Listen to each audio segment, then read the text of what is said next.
All right, let's dive in. Today, we're going to take one of the simplest words you can think of. But trust me, it's going to lead us to a pretty surprising story. A story about language, about being clear, and really about how we all connect with each other. And here it is, fruit. Yep, that's it. We see this word, we say this word, we eat the stuff all the time, right?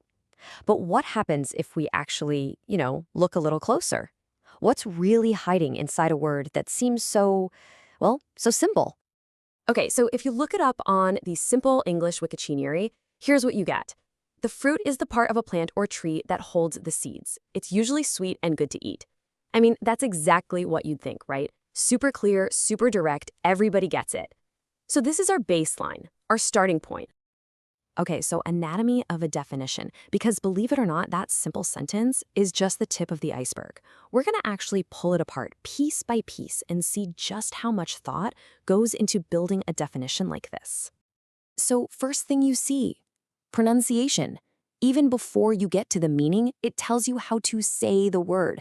You see that little phonetic guide there? Fruit? Think about that. That's the very first step toward making the word accessible to literally anyone, anywhere. It's like a little bridge to help you say it right from the get-go. All right, next up, a little bit of grammar. It tells you the word can be countable and uncountable. So you can say, I have 3 fruits, or you can say, I'd like a bowl of fruit. Now, that might seem like a tiny little detail to a native speaker, but if you're learning English, man, that is an absolutely crucial piece of the puzzle. It's the difference between sounding right and sounding, well, not so right. And this is where it gets really smart. It doesn't just give you an abstract definition. It gives you examples, real ones. Apple, banana, cherry, grape. I mean, these are things basically everyone on the planet recognizes. It's genius because it connects this idea of fruit to actual things you can picture in your head. It makes the meaning stick.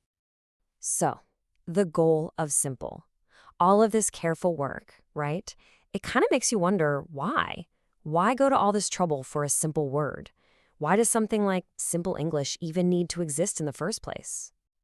So, yeah, what is it that makes this simple English?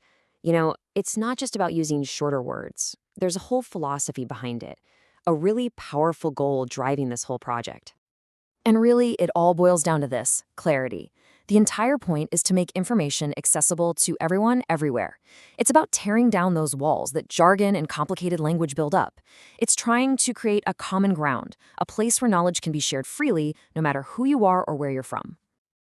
Okay, when simple gets complicated. So here's where things get interesting. Because language isn't static, right? It's alive. It gets shaped by history, by culture, and sometimes even the most basic words have a pretty complicated backstory.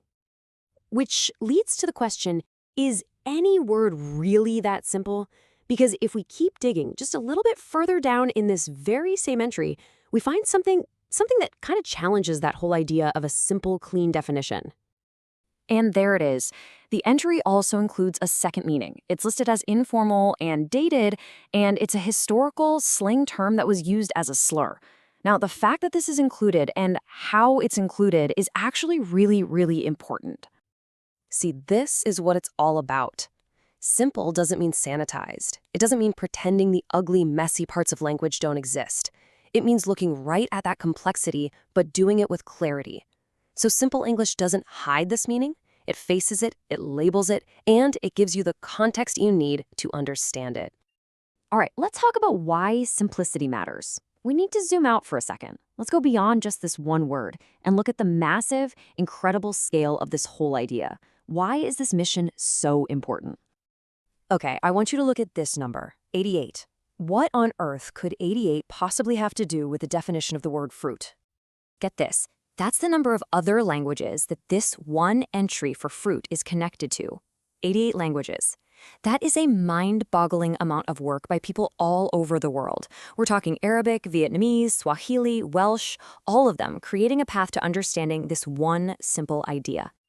And when you see that, you realize this was never just about the word fruit, was it? No way. This is about something so much bigger. It's about a fundamental human need we all share, the need to understand each other, to communicate across any border or any language barrier. So that's what I want to leave you with. Think about all the care, all the honesty, and this massive global effort that went into defining just one word. Now imagine, what could we accomplish? What big, complicated ideas could we finally wrap our heads around if they were all explained with this much clarity? Just think about that.